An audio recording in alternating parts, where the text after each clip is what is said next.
Hey guys, welcome to part 14 of What If Yuji Was an Uchiha. Last time we left off after Yuji beat Higuruma, gaining his points and the others also defeating opponents to collect the necessary points to save Megumi's sister. With everyone caught up, let's begin. In the Tokyo No. 1 colony, Hana Kuruzu warmly welcomes Megumi as he emerges from a 2-day slumber. Yuji and Takeba also greet him, and Takeba brings back supplies from the store, thanks to the functioning electrical grid in the city. After Megumi takes care of his hygiene needs, he learns from Yuji how they reunited with Hana and Takeba. Yuji recounts their encounter with Takeba's explosive confrontation with Hazunoki, during which they collaborated to locate Megumi. They found him being carried away by Hana while unconscious. Megumi expresses his concern about the risks everyone took, but quickly shifts to gratitude for their assistance. Yuji proudly shows Megumi that with the help of their allies, their group has amassed a total of 359 points, more than enough to rescue Tsumaiki. Megumi requests permission to use Hana and Takeba's points before delving into further questions. He inquires about the angel, who was believed to be in the Tokyo No. 2 colony, and wonders why a rival player like Hana would aid him. Someone interjects, revealing that they are the angel, but it's not Hana exactly. A mouth materializes on Hana's cheek and speaks, cautioning Megumi against asking too many questions. While Megumi and Takeba are taken aback, Yuji casually remarks that Hana is somewhat like himself. The angel almost divulges why they helped Megumi but is silenced by the girl before they can elaborate further. The mouth reappears on Hana's hand, revealing their innate technique extinguishment, which can nullify barriers.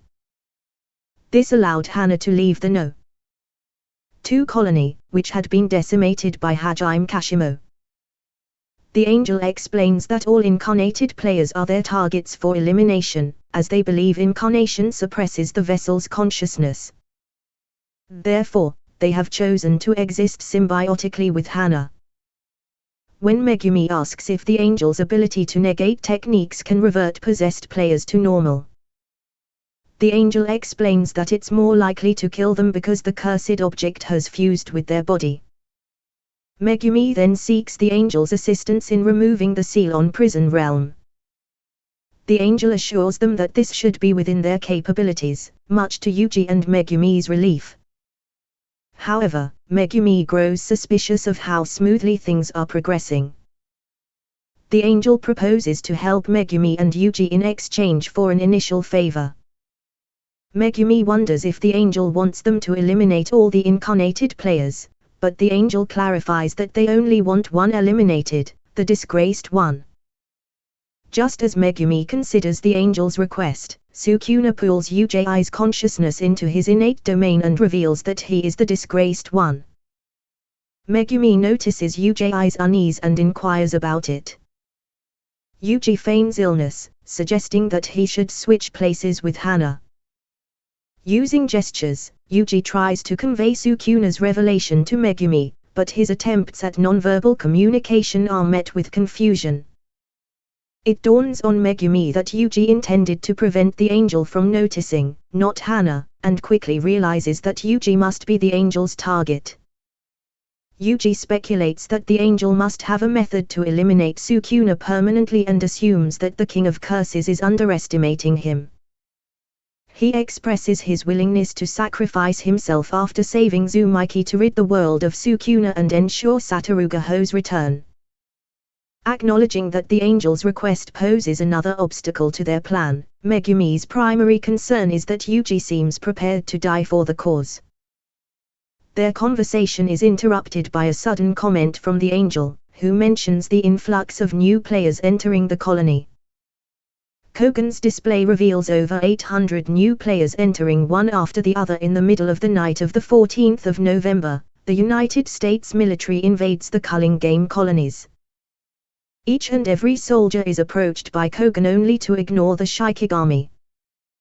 The random teleportation into the colonies only happens to players who answer Kogan's invitation. The absence of teleportation allows the military to move in uninhibited. Kenjaku explains this to Yoram as they descend into the disciplinary chambers of the decimated Zenin clan. He claims it's a kind of hidden rule, but Yoram argues that it's more of a glitch, a statement the former finds harsh. Kenjaku shows Yoram the space and the latter says it'll do nicely for a bath even Sukuna would appreciate. Meanwhile, in Tokyo Colony No. 1, Remy and numerous other sorcerers are captured by the military. The military takes many weak players without much trouble and even makes a game out of who gets the most. It's so simple that some are even confused as to why Lieutenant General Gary K. Johnson was so concerned. However, a female soldier comes forward and tells them about a run-in with a player who had a helicopter propeller on his head. Her team was injured and they had no choice but to use lethal force in order to even survive. The other soldiers are skeptical of her story, but she emphasizes that there are different types of sorcerers. The weaker ones that have been captured, and the monsters putting up incredible resistance. She even believes there are ones beyond even that level of strength. Iori Hazanoki is among those who effortlessly repel the invaders. He looks at a deceased soldier's uniform and recognizes that they are a foreign power. This makes him wonder if this is what Reggie meant by a major reveal that would change the culling game. Yoram tries to guess the reason Kenjaku has pitted the military against the culling game players. Kenjaku's proposal to use sorcerers for research was simply a ploy to manipulate the United States government. Yoram believes his real goal is to stimulate the colony with enough cursed energy to begin the pre-merger with Tenjin. Kenjaku admits their guess is close but not quite all the way correct. Only the Tokyo and Sendai colonies have enough cursed energy for the preparation and the military is insurance. However, Kenjaku doesn't expect there to be a showdown between the soldiers and the sorcerers. Awakened players will struggle and even the strong ones of this type are reluctant to kill. The soldiers will retreat once casualties mount and it won't be worth the points for players to pursue non-sorcerers. With this added information revealed, Kenjaku asks Yoram if they've figured out his plan yet. Even non-sorcerers release a large amount of cursed energy when they die. Yoram asks if the same is true for foreigners and Kenjaku confirms that to be the case. Yoram realizes Kenjaku never intended to pit the sorcerers against the soldiers at all. They initially thought Kenjaku had the military moved in at night to give them an advantage, but it was actually because Kenjaku released a large amount of cursed spirits into the colonies. The angel has figured out that Kenjaku plans to sacrifice the people entering the colony. As Yuji, Megumi, Hana, and Fumihiko move through the hotel, they happen upon invading soldiers. The military group tries to stun them with a grenade but Yuji kicks it away before it goes off to protect everyone. Megumi notices the intruders are military and quickly recognizes they are not the JSDF.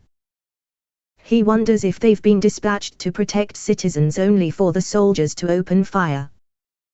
Megumi, Yuji, and Hana get out of the way of the bullets while Fumihiko comically shuffles his way through them. As evidenced by the shooting, the soldiers aren't there to protect anyone and Megumi says they'll just have to ask them directly to find out their true intent. Suddenly, the angel discerns Kenjaku's plan to sacrifice the people entering the colony.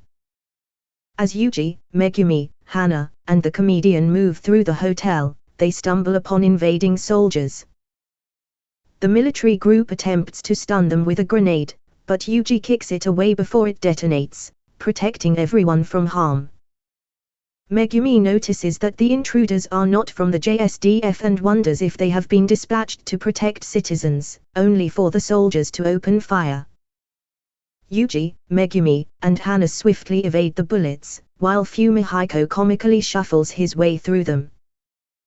The soldiers' gunfire reveals that they are not there to protect anyone, prompting Megumi to suggest confronting them directly to uncover their true intent. Without much effort, Yuji, Megumi, Hana, and Fumihiko easily dispatched the soldiers and begin to interrogate their local guide. They learn about the plan to turn cursed energy into a renewable resource.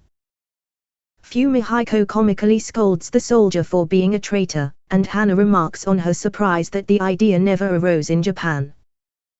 Megumi explains that the Jutsu headquarters are too prideful to popularize sorcery, and the soldier agrees, citing Japan's emphasis on self-responsibility. Megumi deciphers that the promise of alternative energy was merely a lure to draw the military into the colonies to be slaughtered by cursed spirits. The angel adds that this plan will fill the colonies with cursed energy, facilitating the pre-merger with Tenjin. With this revelation, Megumi speculates that the rules of the culling game were intentionally complicated to conceal Kenjaku's true intentions, a notion similar to Registar's prediction. Yuji suggests saving the soldiers, and Megumi agrees, stating they must prevent the merger. However, the angel refuses to involve Hana in unnecessary fighting and reveals that the Tokyo colony already has enough cursed energy. Yuji, undeterred, insists on saving the soldiers, declaring he'll act regardless of their assistance, and expresses his lack of trust in any of you. Hana, taken aback, questions who Yuji was referring to, and Megumi advises Yuji to be more considerate of Hana's feelings. As they walk, Megumi questions Yuji about his earlier comment, knowing he directed it at the angel and Sukuna. Megumi advises Yuji to be more sensitive, especially towards Hana. Yuji admits his fear of Hana replacing Nobara in their hearts since they met. Megumi reassures him not to be foolish, and Yuji promises to apologize later. Descending in front of the two boys, Hana asks Yuji if there's anything he wants to say to her. As the culling game colonies activate one after the other and the pre-prep for the merger concludes, some civilians notice a change in the air while others remain oblivious. On the 16th of November at noon, Maki successfully rendezvous with Yuji and Megumi. She calmly informs them that Yuki and Choso were defeated by Kenjaku, who managed to seize Tenjin. Both Yuji and Megumi are shocked at the news and notice how much Maki has changed since they were last together a few days ago. Yuji asks why the merger hasn't started yet, but nobody can provide a concrete reason. The angel suggests that sorcerers may resist the merger with cursed energy, and Maki reveals that some civilians were affected, as it made the news. With no clear answers, Yuji suggests they focus on rescuing Yuki. He questions why their senpai haven't added the rules, and Maki explains that the rules never forbade entering and exiting the colonies or the disruption of communication. These may be side effects of the barriers, making any attempts to change them ineffective. Prioritizing saving Tsumaiki, all the group's collective points are transferred to Megumi. Kogan denies a rule allowing players to exit the culling game for free, as Megumi expected. He follows up by requesting a rule that allows someone outside the colonies to substitute for a player who wants to leave, which is also denied. Surprised by this, Megumi argues against the logic behind it, but Kogan doesn't negotiate further. Left with no choice, Megumi officially adds the 11th rule to the game and then asks Maki to bring Tsumaiki into the colony. Confused, Yuji asks why they don't transfer the points to Tsumaiki while she's outside the colony. Megumi points out that it could possibly breach the rules if she never declares participation and she could be affected by cursed technique removal. Maki and Kyoto Karajichi bring Tsumaiki to the colony at 3 p.m. the same day. Maki asks if Ijichi is sure about becoming a player, and he assures her he can handle himself. Tsumaiki strolls right into the colony and directly to Yuji and Megumi's location. Yuji, Hana, and Tsumaiki introduce themselves to one another, but Megumi wants to move quickly. Megumi transfers 100 points to Tsumaiki and tells her to use it to leave the culling game.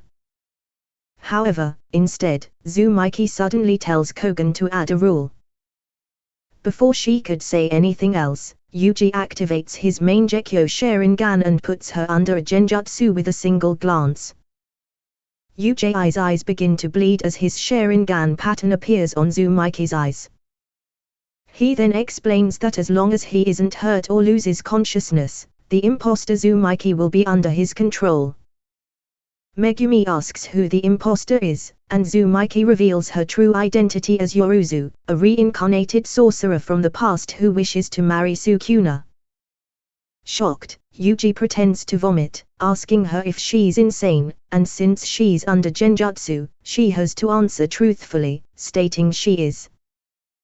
They ask her about her technique, and she explains that it's called construction.